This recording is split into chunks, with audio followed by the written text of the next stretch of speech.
Put God first. Put God first in everything you do. Everything that you think you see in me, everything that I've accomplished, everything that you think I have, and I have a few things, everything that I have is by the grace of God. Understand that. It's a gift. I was sitting in my mother's beauty parlor, and I'm looking in the mirror, and I see behind me this woman under the dryer. And every time she looked up, every time I looked up, she was looking at me, just looking me in the eye. And I didn't know who she was, and I said, she said, somebody give me a pen, give me a pencil. I have a prophecy. March 27, 1975, she said, boy, you are going to travel the world and speak to millions of people. Now, mind you, I was flunked out of college. I'm thinking about joining the army. I didn't know what I was going to do, and she's telling me I'm going to travel the world and speak to millions of people. Well, I have traveled the world, and I have spoke to millions of people. But that's not the most important thing, the success that I had. The most important thing is that what she taught me and what she told me that day has stayed with me since. I've been protected. I've been directed. I've been corrected. I've kept God in my life, and it's kept me humble. I didn't always stick with him, but he always stuck with me. So stick with him in everything you do.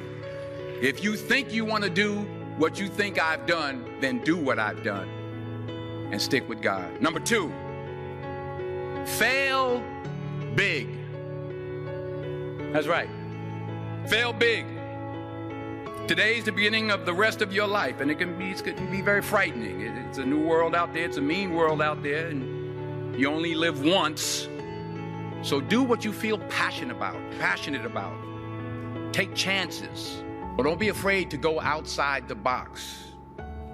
Don't be afraid to think outside the box. Don't be afraid to fail big, to dream big. But remember, dreams without goals are just dreams, and they ultimately fuel disappointment. So have dreams, but have goals. And understand that to achieve these goals, you must apply discipline and consistency. In order to achieve your goals, you must apply discipline, which you have already done, and consistency every day, not just on Tuesday and miss a few days. You have to work at it every day. You have to plan every day. You've heard the saying, we don't plan to fail, we fail to plan. Hard work works. Working really hard is what successful people do.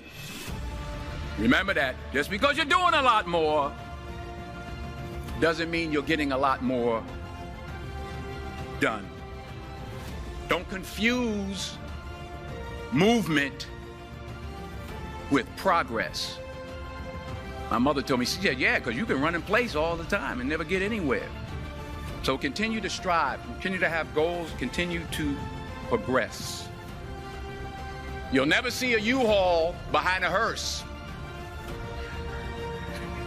I'll say it again.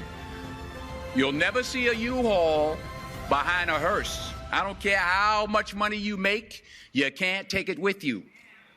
And it's not how much you have. It's what you do with what you have. We all have different talents. Some of you will be doctors, some lawyers, some scientists, some educators, some nurses. The most selfish thing you can do in this world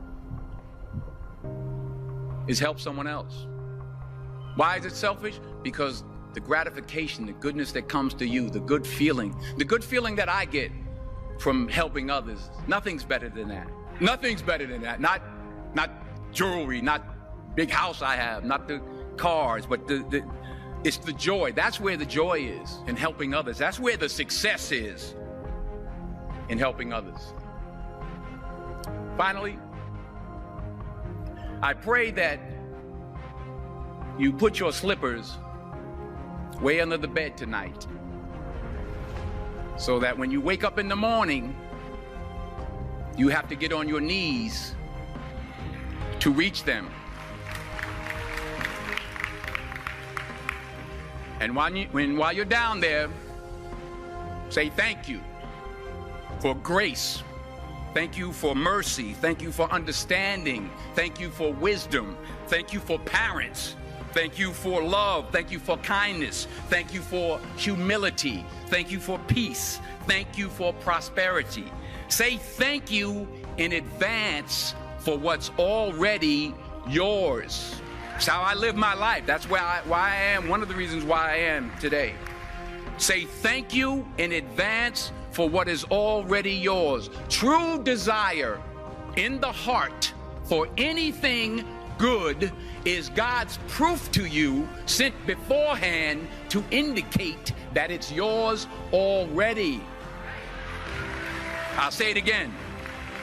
True desire in the heart, that itch that you have, whatever it is you want to do, that thing that you want to do to help others and to grow and to make money, that desire, that itch, that's God's proof to you, sent beforehand already to indicate that it's yours.